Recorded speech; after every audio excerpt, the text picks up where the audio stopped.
There we go. We're live. We're live.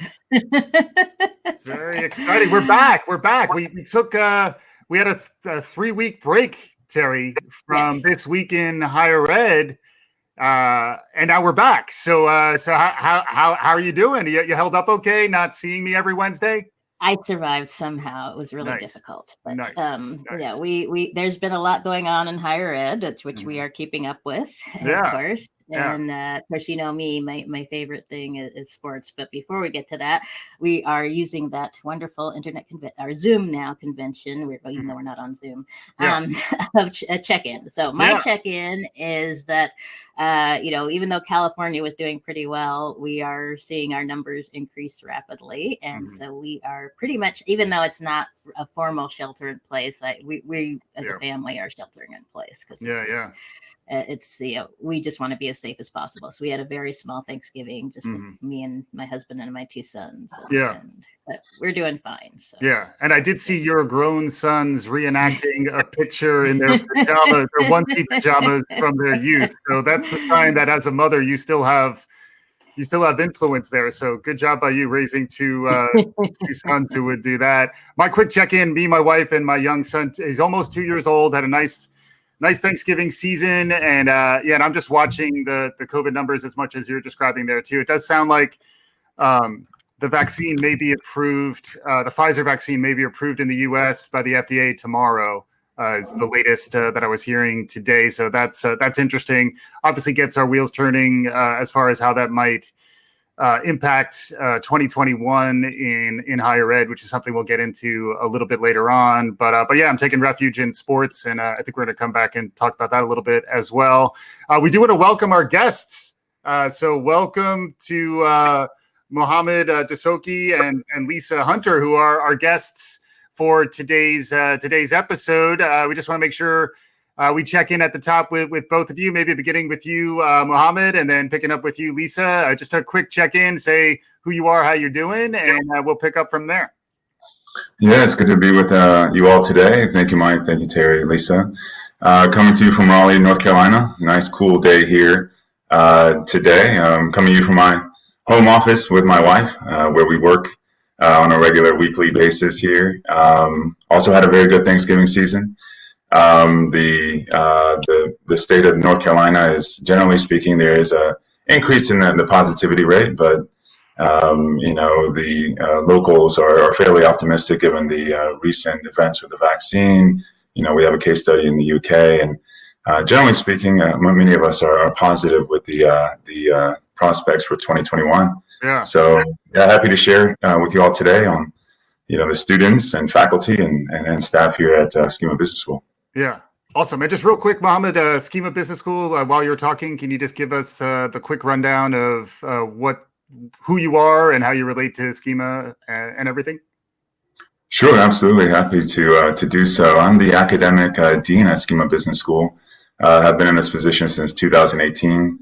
I actually began with Skema as an adjunct professor, interestingly, back in 2014, and just sort of climbed the ranks through the academic profiles of faculty, earned my PhD during that period, and thereafter just assumed more responsibilities and ultimately took on the full academic dean position in 2018. And since then, it's been quite a wild ride, I would say, in overseeing different academic programs and welcoming international students and working with the very eclectic and mixed group of faculty as well.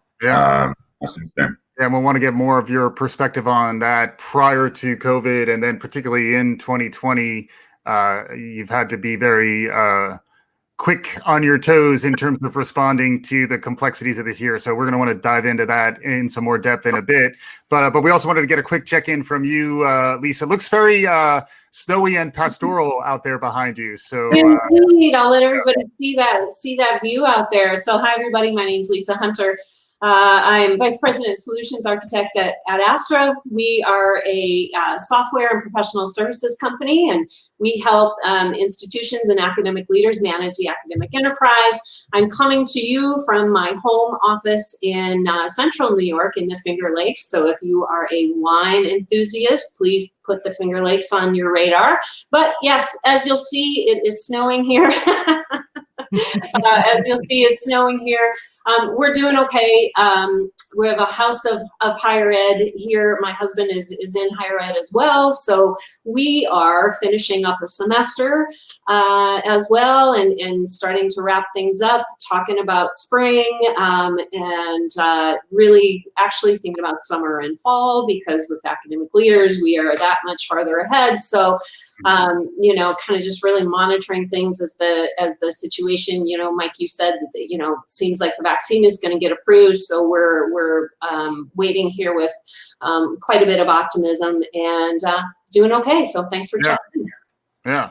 Yeah, and that's a nice transition into kind of what's going on, you know, with the pandemic, and we know that the vaccine is coming, but it sounds like I was listening to NPR this morning, and there was an interesting story about the fact that yes, we have the vaccine, but it, you know, in terms of planning for higher ed, it sounds like we're still going to be in a situation where we have to do social distancing and masking, because we don't know if somebody, you know, even if they're vaccinated, gets the, you know, exposed to the virus, they could still pass it on to somebody else. Right. So, you know, that means that we, you know, a year from now, we may still be social distancing, working remotely, and so on. Yeah, I think we want to figure out how to look ahead collectively in this call, but I thought we might begin by talking to you in particular, Mohamed, about what it was like back in March, where things that we've talked about in a theoretical sense, what it must be like to move. I heard it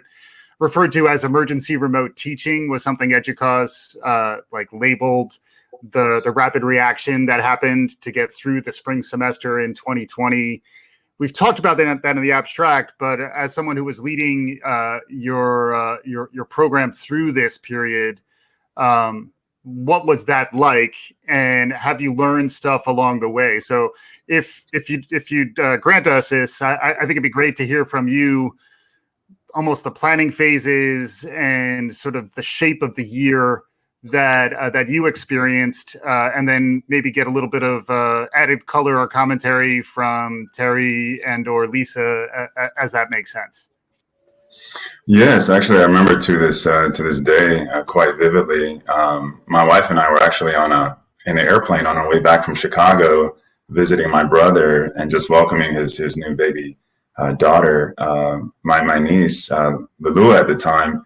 And in that airplane, I discovered that there had been some urgency on the rate of the virus spread at NC State University, and they had declared a shutdown of their operations. And I was in that airplane on the way home, and suddenly we had to make these decisions in a very rapid and swift way as to how we would run operations, how we would train the faculty, how we would shift all our courses online. So there was a very dramatic chain effect that happened as a result of that decision at NC State. And because we're in the Triangle area, we're located with NC State, we partner with NC State, we also have Duke and UNC, we monitor their operations.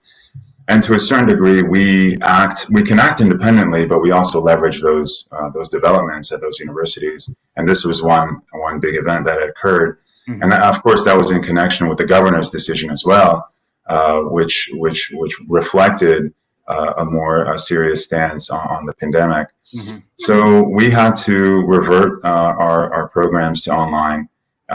We had to start creating training for professors to come online, to start using, the different virtual tools. At the time, we were using Zoom, which I think everyone's familiar with, to start to deliver their courses. So there was many questions from faculty. How should they design their courses? How should exams look like? How can you prevent cheating? Right. There was a lot of different elements to teaching a course. Traditionally, teaching a course is not a problem. You come to class, you deliver to the class, you take attendance just as you normally would. But when you move things online, it suddenly changes from taking attendance to engagement with the students, to assessing the students. There's an entirely different paradigm shift there. And so thankfully, we did have some trainings that were offered to faculty in that spring period that allowed the faculty to come on board as best they could towards the to the end of that term. But there was a lot of learnings that we went through, and a lot of those learnings did help us in deploying courses in the fall of the recent fall semester. So yeah, it's also a place where one of the words that keeps coming up this year is grace. And when I think of the spring semester, that is the word that comes to mind, where sure, you have to deliver your curriculum and finish the syllabi that were created in advance of the pandemic, but you're also dealing with faculty and students and families, even yourself, perhaps as a leader or a decision maker who's confronting a lot of genuine challenges. It's also trauma informed is another term that's been out there a lot more, I think, really maybe prior, but I think it's been emphasized even more in light of the pandemic. Can you talk a little bit about that as well, Mohamed, like managing the humans on the other side through that spring semester? Because I imagine it was a bit of a juggling act. Yes, it was to sort of manage their psychological state, you know, particularly what could happen in their families, what could happen with their colleagues. We did have regular check-ins with the students. We regularly checked in with the student. Well, we have delegates, and in those delegate sessions, we would gather their pulse of the student body for their particular groups to assess, okay, where are the concerns? What are some pain points that we need to address? And at the same time, we kept them up to date with changes with the curriculum, changes with the platform, because things were rapidly changing. And there, you know, we wanted to avoid, well, I didn't know that. I didn't know I had to do this. I didn't know I had to do that. So we would try to manage those uncertainties or that psychological aspect by regularly checking in with the students. And we also did that with the faculty. We also checked in with the faculty to check their state of mind. What are some issues that they are facing? Because as we all know, you know, there could be some exhaustion, some virtual exhaustion with their courses. For some faculty that are not used to teaching online, there was ways we wanted to navigate those waters where we perhaps adjusted their schedules to have better meet or optimize their delivery. Yeah. So I would say in sum, it was just about checking in with each of those populations. Yeah. And I know in terms of your background coming from the military and West Point, like I imagine that gave you some readiness to lead in difficult and uncertain times. I want to get back to a little bit of that thinking in a bit, but also maybe bringing Lisa in. What was the spring like from your perspective? I imagine you work with a wide variety of partners. What was that like on the Ad Astra side? Yeah, so we saw, you know, so many institutions sort of in this like triage mode, right? In this pivot, and so from our perspective, looking at a lot of social distancing, and of course, this was before the time like where PPE had evolved. So now we see, and so there's a lot of concern over, you know, what do we do with courses where attendance in person is like labs and studios and that kind of thing is really deemed essential, and that was before PPE had evolved. So now we have masks for musicians so that that they can play, and the mouthpiece and ensemble shields and all this sort of advancement where we didn't have that before. So we saw folks really doing a lot of modeling for social distancing from, you name it, measuring 6 feet and beyond, physically in classrooms, to really trying to think of what is the impact on enrollment, and kind of struggling, you know, with what to do in that pivot. Do we just put the courses remotely? Do we just put them online? Do we start to combine sections? What does that mean for our instructors, for our faculty, and what does that mean in terms of workload and helping students manage the expectation? So then we transition into fall. Folks are starting to move away from triage mode and trying to use the data that they have a little bit more strategically and have more time to be a little bit more thoughtful about what that schedule will look like. And you know, same thing here as folks are moving into spring, are starting to ask deeper questions about, okay, do we see any patterns and what can we expect now for fall 21? Yeah, and everyone is feeling shook. I think is what's generally shared. Everyone it reminds me, I think the expression "no plan survives first contact with the enemy."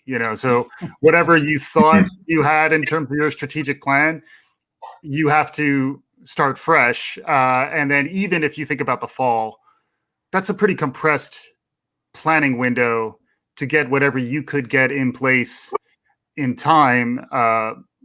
So Mohamed, maybe coming back to you on that, like you talked about how you got things, you got everybody through the spring and were able to kind of get it together enough, manage that rapid pivot, hopefully learn a little bit from it, and hopefully help the humans on the other end through that crazy time. But then you wanted to get prepared for the next phase. Any perspective on the difference between the initial planning window, which was, reacting on an airplane and making decisions like from central command to a certain extent, right, to then having a little bit of a planning window to head into the fall. And then I think hopefully we'll be able to conclude with more visioning of what 2021 might look like and how to think about planning in that window, because that's still to be determined. But what was it like pivoting from the spring to the fall? Yeah, fortunately, we did have the summertime to fine tune, and we did have information to refine our delivery methods across courses, student life, just generally the student experience. So, and we have our innovation center was able to arrange a variety of trainings for the faculty, from developing their syllabi to taking attendance to organizing breakout sessions, a whole variety of pedagogical trainings over the course of weeks for all those faculty that were rolling over into fall 2020 or new faculty that were joining us at the time. So we had, I would say, a two-pronged effort. It was, or benefit from the fall semester. We had the learnings from the spring semester, and then we had the trainings going into the fall to help us really refine our operations in fall 2020. And for the most part, we had time. We ended up launching in September, in the middle of September, where other universities ended up starting early because they wanted to end before Thanksgiving. Right. Where our philosophy was to start a little bit later because there was some embassy challenges with students arriving from countries around the world. So we wanted to give students enough time to arrive to campus. So we ended up opening a little later and are thus ending, in December 18th, next week. Yep. So that was to our benefit, and ended up giving us more runway to train the faculty, more time to plan the semester, add all the precautions to campus with the shields and sanitizer and so on, and signs around campus to ensure everyone's as safe as possible. Yeah. And so because we had that time, we started to develop more confidence in actually bringing instructors to the classroom. And that was also faced with a little resistance. But ultimately, it turned out to be a good decision to have faculty actually come to the classroom and deliver to those students who ultimately made it to the U.S. Right. Because your student population has a large percentage of international students. Is that correct? Yes, predominantly international, mostly from Western Europe, from France. Yep. But we do have some students from China, some from Northern Africa. So it's a mixed bag. Yeah. I'm curious about the pivot to online then with that audience and how you're thinking about the plan for the future, because international travel, at least for the near term, is significantly impacted by the pandemic. So, how do you continue to engage with an international audience? Leveraging online tools is an interesting opportunity. But before we get into that, Terri, I wanted to get your perspective too, because Mohamed and Lisa are both talking about connecting with faculty, training faculty. I know that's something that you've worn just about every hat on the hat rack as far as it comes to training and helping faculty learn new skills. You've talked in the past about the fact that prior to the pandemic, faculty were frequently not getting taught to teach. They weren't getting taught pedagogy. Now that everyone's being forced to teach online, maybe there's a chance to open up receptiveness to some of the training programs you've been talking about for some time. I'd love to get a little bit of your perspective on that.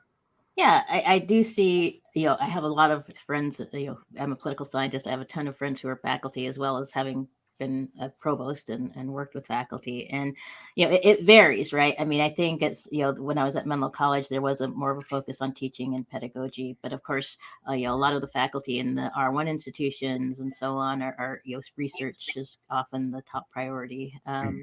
And so obviously for this, the last since March, there's been much more of a focus on pedagogy. And so we're seeing the rise of different, communities of practice and, more of a focus on instructional design. Especially, I think, Mohamed, it sounds like you're doing a somewhat hybrid approach. Are you having students both online and in the classroom? Yes, for this semester, we are. We have students connected in from overseas. Some elected not to arrive to our campus, only out of either personal reasons or simply visa reasons. And so just by virtue of that, we decided to develop a hybrid approach for some courses. And that actually also increased the vigilance or the additional skill that professors would have to develop to not only engage the students in person, but those that are connected online. So we use Teams. So once those students connect to that course link, which is lined up for all professors in their calendars, they would have a set of students connected online, and they would have to try their best to not forget about them and get them engaged as best as they could. So you can imagine that could be challenging, particularly if you have team events, if you have, maybe a particular time in the day. Suppose that you're teaching maybe in the afternoon and then you have a 6-hour difference or even a 13-hour difference for those that are in China. So there's a variety of challenges for those professors. But yes, we have that hybrid design and fully in person for the semester. Yeah, and actually, I'm dealing with that as a mom because my son is at they're doing a hybrid approach at Lewis and Clark, and actually, I have to say it's been he's pretty happy with how the semester went, and it's been pretty successful. But yeah, that's a whole additional challenge for the faculty, and I've heard directly from some of my friends you have to remember that there's these students online as well as the students you're addressing in the classroom, and the fact that you're all wearing masks or you have plexiglass in front of you. And so, I think the important thing is that there's been a real, obviously there's some resistance, and obviously some faculty would prefer not to be in the classroom for a variety of reasons. But, I think that we're all, we have to recognize that we're all in this learning process, and that obviously safety is critical, but also the other the mental health component, the engagement component, all these different things we're seeing are so critical, and I think this is a really good opportunity for us all to learn more about the pedagogical impacts of all these different things, because we're going to be dealing with it for at least through next fall. And so there are plenty of opportunities. We have our forums at Brighter Higher Ed, but there's lots of opportunities for faculty to connect and engage beyond their own campuses, which I think is really critical. And developing these communities of practice and, talking to, not just your campus instructional designers, but, in your disciplines, talking across disciplines. I know the American Political Science Association has a teaching and learning community. And so I think one of the most important things we as we go into the spring is to think about what are the innovations that have worked, and what are the best practices that we can pull from our experiences in the spring and the fall, and think very proactively. And next week we're going to be talking about agile in education with Hannah Siddiqui and Willie Weilands, because it's really, I think we do need to kind of take I think everybody has had to take an agile approach. What you were talking about, Mohamed, is an agile approach, right? You had to try things, you have to experiment. If something works, great. If it doesn't work, you change it. Right. Yeah, and I'm sure you're very familiar with Agile, being at a big business school. Yes, absolutely. In fact, it's interesting you say that. Our faculty plan, our operational plan, is called Agile and Dynamic. Interesting. By semester, because it is agile. We have to be adaptive and dynamic. We have to learn through each week. Right.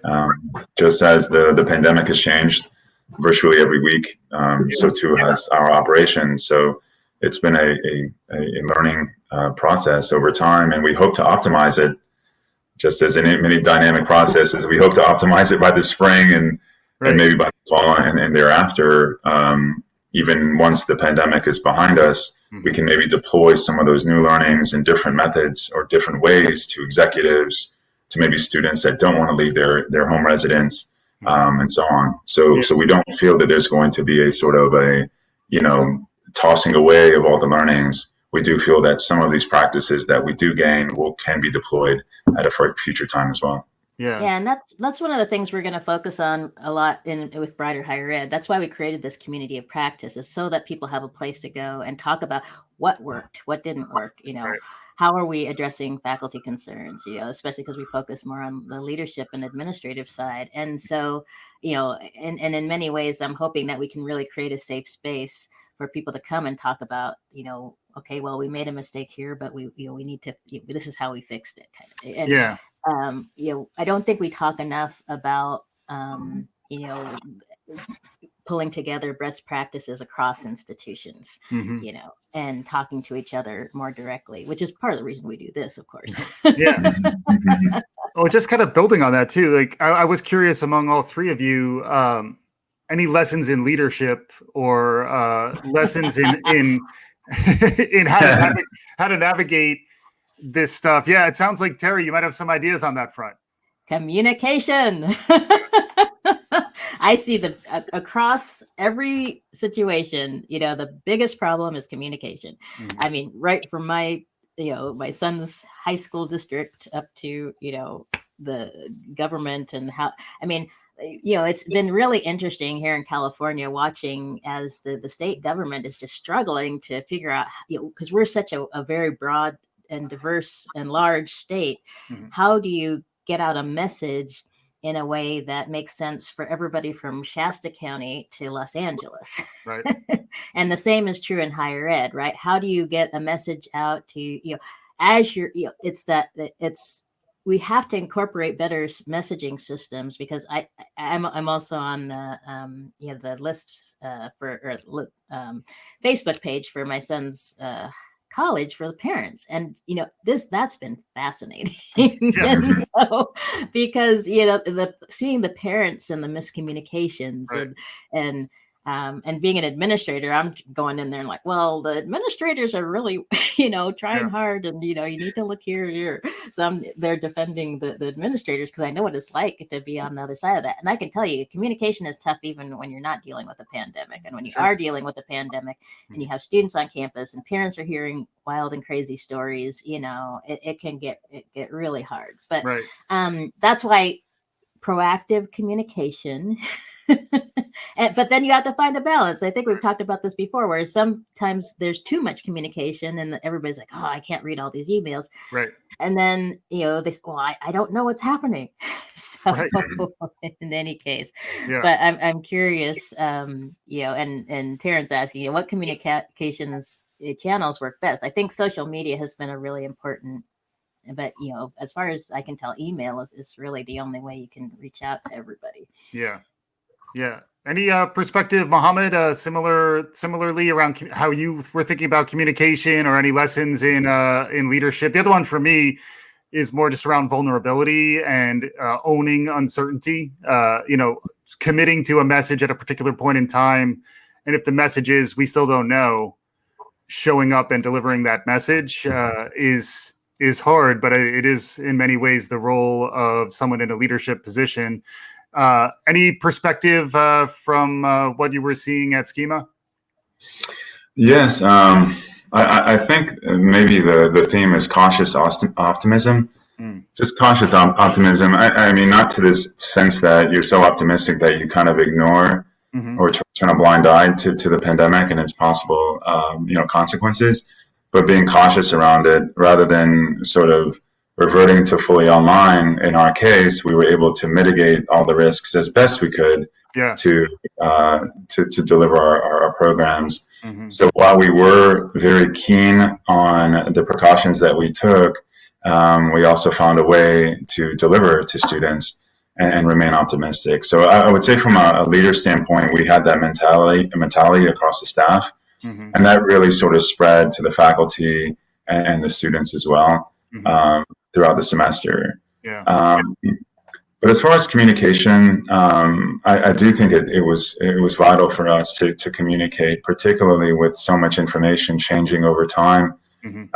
We had to stay close, and fortunately, we have all these tools. You kind of pick one from the lot. We have Zoom, Teams, WebEx, and those were great vehicles for us to stay in contact. In addition to email, but from a staff perspective, we would have regular check-ins. We went from having check-ins every day of the week to 3 days a week to now just 2 days a week, where we have just a check-in on Monday and then on Friday, where we bring everyone on board, just what's going on, who's on leave, who's not on leave, what's an activity going on this week, whatever we received from France. It's just kind of keeping one, apprised of the latest, so to help them stay relevant, stay active in their decision-making process. So I would say it was a combination of, thankfully we have these tools and just regular check-ins with the staff. Yeah. And it's important because you miss those opportunities to just see how someone's doing, as abstract a thing as that may sound. You kind of need to build in new structures that allow you to just have a casual conversation with someone and, get to know them as a person, which is frequently what good management, good leadership is all about. How about you, Lisa? I know you probably have dealt with more universities than the rest of us through this crazy year of ours. Any general trends emerging, or any thoughts you have based on what you've seen? Yeah, absolutely. So institutions, I think that, in terms of lesson learned or best practice, those that had strong infrastructure and invested in infrastructure were able to kind of navigate, in the pivot relatively well. They had the business processes set up and other support structures that kind of facilitated that, right? So, as we work with folks now, it's just thinking about what is the infrastructure we need to, whatever the next situation is going to be, how can we be better suited to be more agile and flexible in the future? And then I think in terms of communication, lots of our leaders, thinking definitely about what and when, the accuracy, but then bringing that compassionate side to the leadership, both for the internal team, but also to the students. And then how do you balance that with inspiring that confidence and that cautious optimism that Mohamed spoke of, so that folks are, whatever the, rolling out the next schedule or the next plan, that folks really feel like the institution is safe for them and that they feel still welcomed, and that community is still there. Lisa, that they I had desire. a question for you, because I know that a lot of institutions with this hybrid approach have had to juggle their course schedules. Because of the need to, like Mohamed was saying, students being in, around the world. I know even Menlo College, where I was before, has students in China and Europe and so on, and they've had to go completely online because of the county and state health districts aren't allowing, in person at all, really, and they don't have the labs that require that. But I'm just curious, what you're kind of seeing from that perspective. They're seeing a lot of innovation, especially here in the spring semester. So we have folks thinking about shorter terms and really how they can be creative around different length and part of term, certainly with the modalities. And one pattern that we're starting to see that I think is just wonderful is that well, two things. One, institutions are investing much more in really knowing who their students are and what their challenges are, and where they come from. So that's such a beautiful piece of this in terms of being student ready. But then folks thinking now about, as they're looking into fall, what are our students' preferences? So we're seeing a lot more folks wanting to survey students. in what they're thinking, and not just as a retention. I mean, measure. It's out of deep care for wanting to serve students. And so as we're advising folks, it's really about balancing kind of what can you, the institution, reasonably promise to students in the next term and the next year, and make sure that you deliver on that.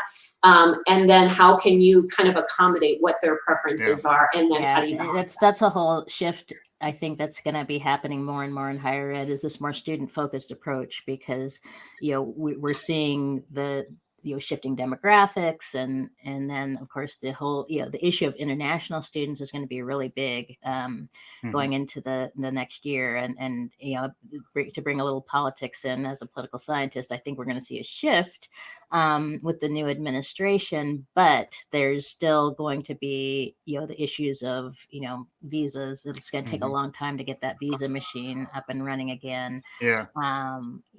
Various other things that are going to impact going into the fall. So I think I'm curious, Mohamed, if you as an institution, what you guys are thinking about in terms of ways you want to innovate going into the next year around some of these issues. Of course, I don't know if you're already doing hybrid, but as you bring more students into the classroom, what innovations you guys are thinking about? Yes. Well, one of them is the reduction of hybrid, actually, because we did find that some students who were connected online didn't feel connected in the classroom. And so we're looking to create just purely online sections. So if the student number and concentration is large enough, we can create a section that's purely online, so that student feels engaged because they're in one coherent, homogeneous group. And at the same time, the faculty can deliver and just focus on that group, design their program and their syllabus that's attuned to an online environment. Whereas with a hybrid, you have to kind of develop two.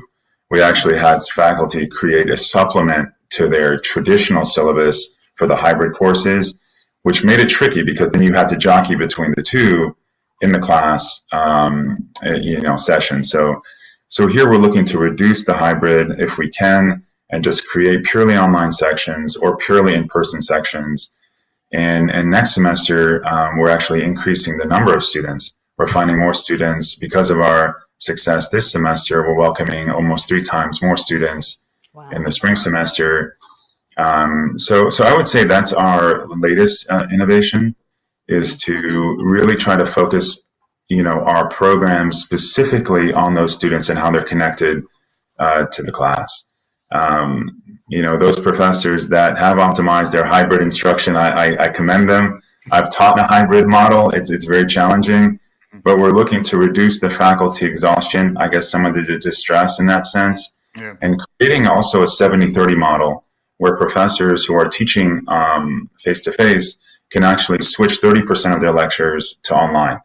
So they know they have some flexibility to deliver from their homes, and kind of break up that rhythm and keep them energized going throughout the term. So we have that 70-30 introduction there to give them some flexibility within the semester for those in-person courses. For the online, of course, they're 100% online, and they have the freedom to design a lecture for that particular environment.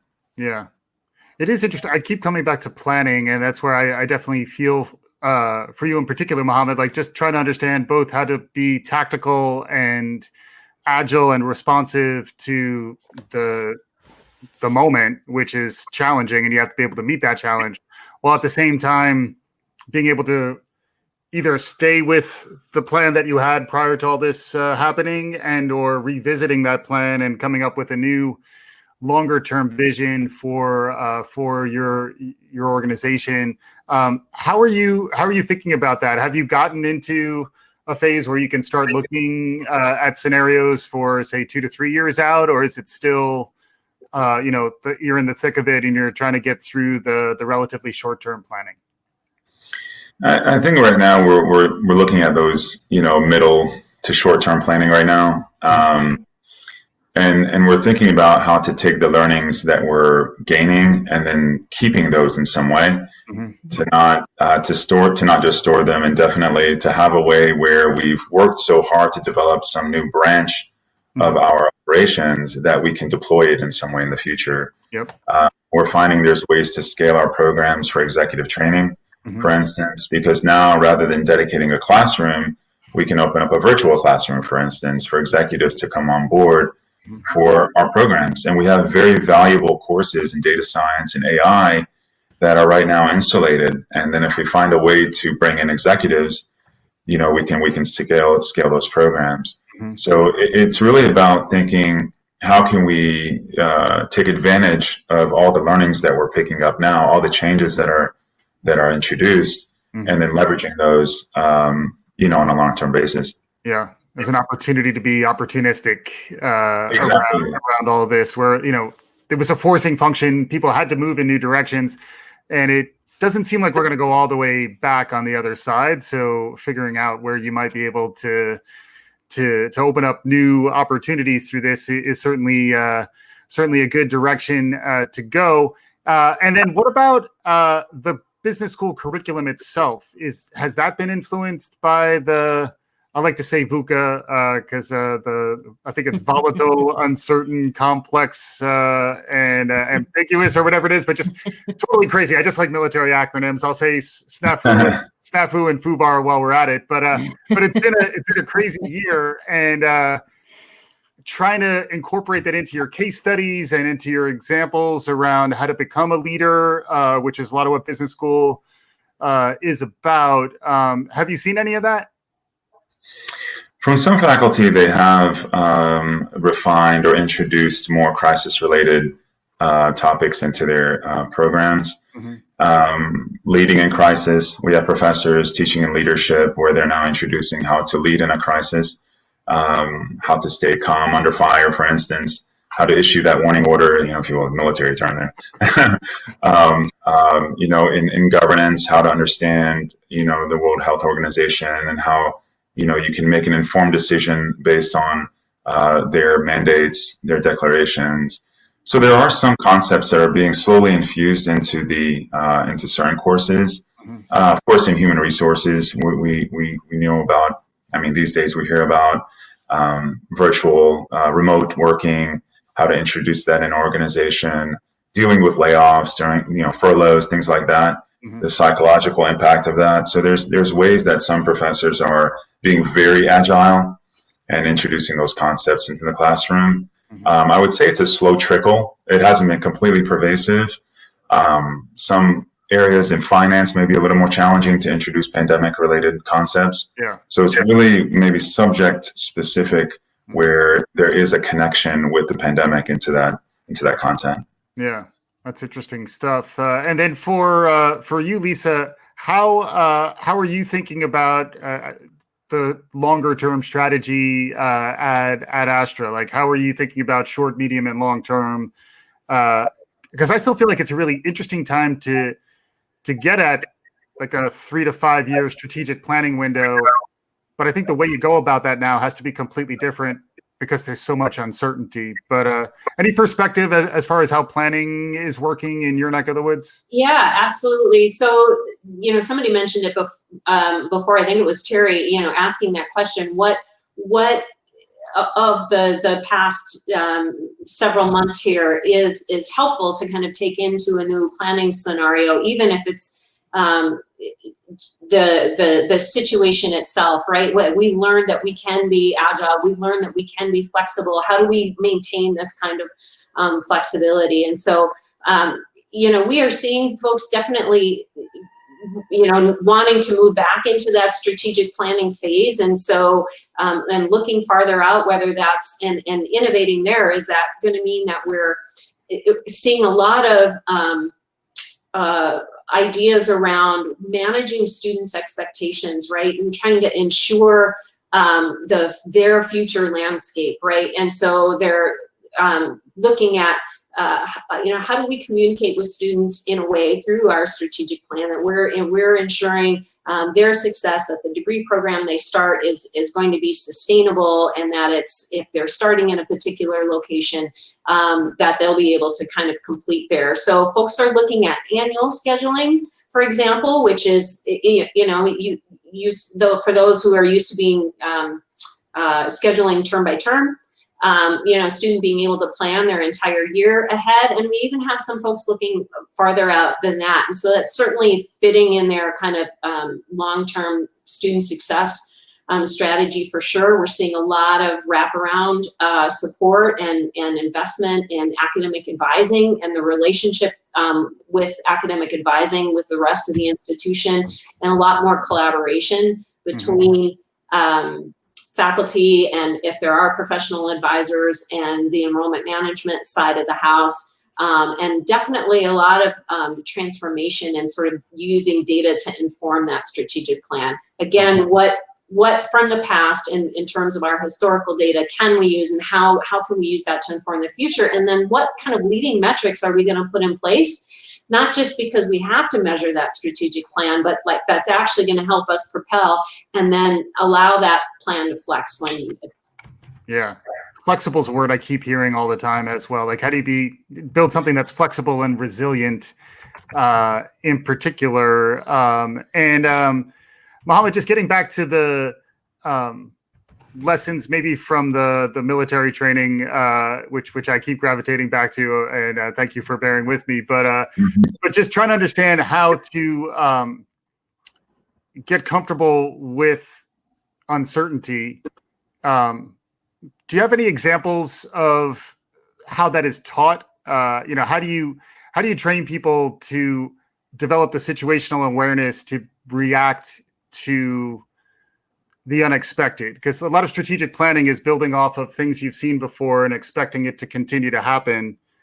We've seen in 2020 that that's not always the case. So I'm just curious how you think about developing folks' mindset so that as leaders they maybe aren't overly tied to one vision of where things may go, because we know in reality things could go in many, many different directions. Yeah, it's a good question. I think I once read in a book about generals and how generals make decisions in certain situations, and they just gather as much information as possible and synthesize that and then produce a decision. And I find that for leaders, at Skema, there is that sense of gathering that same skill. And what I try to introduce in the staff and to the faculty is that mentality where there is uncertainty, you have to be able to be resourceful and gather as much information as you can. The bigger the decision, the more time it will take for you to gather that information and deploying that decision where you're dealing with an uncertain outcome. Mm-hmm. So I feel rather than being impulsive, like if you're actually, have a platoon somewhere out in the desert or in the forest somewhere, you're not going to react out of just impulse. You're going to gather as much intelligence as you can to inform your soldiers and your company what's our next move if this were to happen. Mm-hmm. So coming back to academia, I think dealing with uncertainty is more around gathering information, being as resourceful as possible, and synthesizing that and making a decision. Mm-hmm. Yeah, that's a good answer. But there's no optimal way. There's no optimal way of doing it. It's just, right. Trying to be as. Yeah, and it's also like you almost need the experience too. So I think that it does make me think a little bit about the imposter syndrome too, where the first time you're faced with making that decision based on limited information, because you just have to decide at that moment, it can be very difficult to realize, oh, it's time to make the move. It's time for me to step up. Right. Yeah, there is some degree of intuition there too. And I found that leaders who have experience develop intuition. So they're the ones who can kind of react without gathering as much information. Mm-hmm. For those, who have, academic leaders who have dealt with students and faculty for years, I would say that to some degree they can handle operational decisions out of intuition. Mm-hmm. But for those who have not dealt with a pandemic, I'd say that unless they were back and who dealt with SARS, they have like some sort of like credential where they dealt with different pandemics, that intuition is going to be a little more difficult to find. Mm-hmm. And so yeah, I think over time, I think all of us have probably developed some intuition now that we've gone through it. Yeah. And it gets back to the point Terri was making about sharing those experiences with others. The cross communication, I think, is what we're trying to facilitate a little bit here. But rather than leaders sort of working within their organization and not across, is something, Terri, I know that's something you've been very focused on. Yeah, most definitely. And, I think we're seeing that's going to be more and more the rule as we try to manage, and it's funny, I always come back to sports analogies because, it's, first of all, it's like you can focus in on, your team, but you're playing other teams, right? And you're in a broader competitive marketplace. Mm-hmm. And so, we're seeing, in college sports right now, of course, football, everybody's having to work together to figure out how to adjust schedule. It's funny, they're dealing with some of the same challenges that we are on the academic side. How do you change schedules on the fly and working with the TV and all of that. And I can only begin to imagine what that's been like for athletic directors and so on. And, I was happy that my alma mater, Stanford, was able to play the big game against Cal. But, now I just saw the Washington Huskies in Seattle are having to, basically put their season on hold. And, Mike and I always love to talk about sports. So. Well, I feel so conflicted, just to share for a moment, because as a sports fan, I don't know what I would do to cope if I didn't have the refuge of checking, like the escapism of sports. But at the same time, particularly collegiate sports, I have a lot of questions around the underlying model where the athletes aren't like the NFL. They're professionals, they're paid. For their time, and it is, like it or not, it's a gladiatorial, endeavor, and they're taking on that risk as part of their careers. But I do think, going deeper on collegiate sports and try to understand the right way to grapple with the sort of being of two minds. You end up being a little bit hypocritical, I think. But I think I've learned to embrace hypocrisy in 2020. So there you go. But as we're wrapping up, I think we did also want to check in with each of you, because I think each of you are demonstrating or are good case studies in finding balance and self-care and good coping mechanisms. So maybe beginning with you, Lisa, and then going to Mohamed and Terri, where do you find things that give you energy and help you recharge to navigate the very difficult times that we're all living in? Well, my favorite topic, actually. So there's a lot. I have a whole philosophy around wellness, but since Terri mentioned it, I am a yoga teacher. So that on my mat is the primary place where I find solitude for self-care, inspiration for self-care, contemplation, wrestle with my own thoughts and anxieties around the future. Yeah. Yep. Mohamed?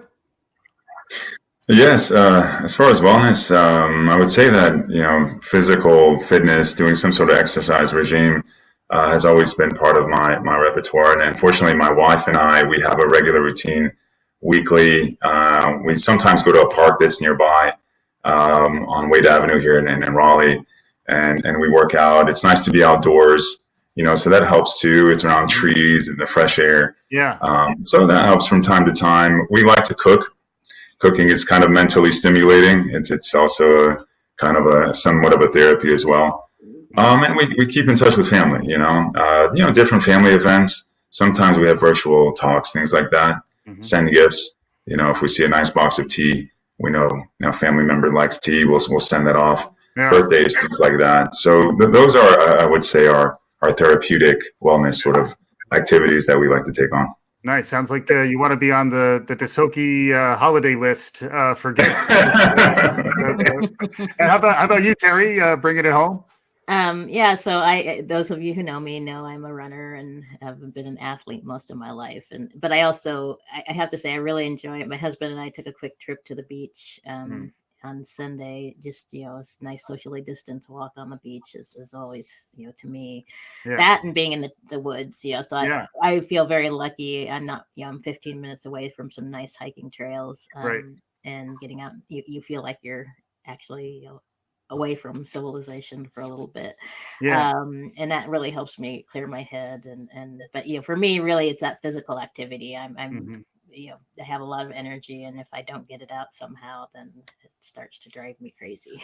But I have to admit, I am a big sports fan too. So I enjoy my time sitting and watching the sports on TV. I just really hope we can keep these guys healthy.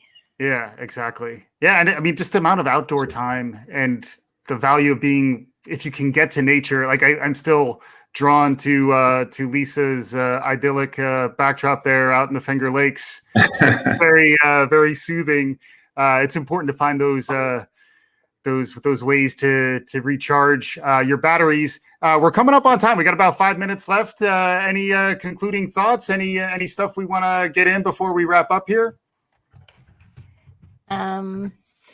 Just, I think that I really do, you've said it several times today, but I think really getting to, spreading the word about, what's working, what isn't, developing these communities of practice is really going to be something important going forward. And if anything has, really firmed up what Brighter Higher Ed is about over the last year is, this crisis has really focused our efforts on trying to help administrators and faculty more generally just understand what's working, what isn't. And I've really shifted my focus over the last few months to this idea of let's focus not so much on the students who are partying and things like that. Let's focus on what's working, and let's really try to get the word out about what's going to help us get through the next year. Because if nothing, I mean, we had as those of you who've been following us, we recently changed to Brighter Higher Ed because I really do feel we have a brighter future in higher ed and a more student focused and a more agile approach to learning. And I love to hear from Lisa that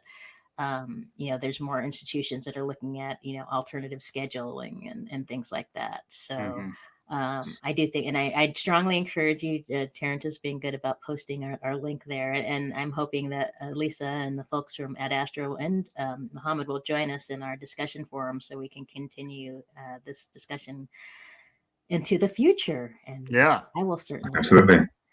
Yeah. Thanks so much for joining, Mohamed and Lisa. I think we're going to close on that cautious optimism that Mohamed was talking about, and it's right in the name, Brighter Higher Ed. Thanks, everyone, for joining us. We're back, Terri. Next week, we'll be back again talking Agile. If you're free next Wednesday at 3 Eastern, 12 Pacific, we'll be here. And thanks, everyone, for joining. Yes, and don't forget, this recording will be up as soon as we're done, and feel free to share that with your social networks. And yes, we look forward to seeing everybody next week. Terrific. Thank you all.